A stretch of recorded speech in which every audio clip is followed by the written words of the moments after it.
Now an update to a story we've been covering. The case of Nicholas George, a former college student who was detained for hours at the Philadelphia International Airport for carrying educational Arabic language flashcards. In another Christmas Eve ruling, the Third Circuit U.S. Court of Appeals ruled in favor of the TSA and the FBI, blocking a lawsuit brought by George claiming his constitutional rights were violated.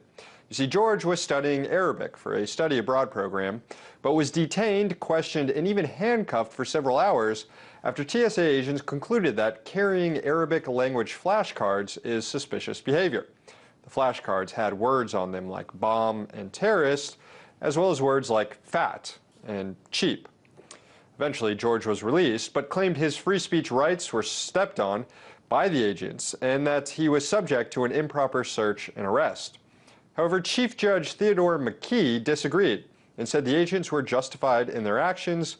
Writing on behalf of the three-judge panel, McKee argued that it's not reasonable to require agents to turn a blind eye to Arabic words like bomb and terrorism on flashcards.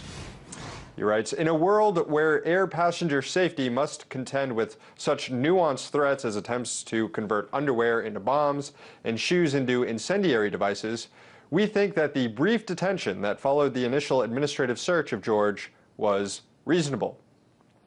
Benjamin Windsor, an attorney for the ACLU representing George, criticized the ruling, saying, were they saying that he needed those flashcards to try to hijack the plane in Arabic?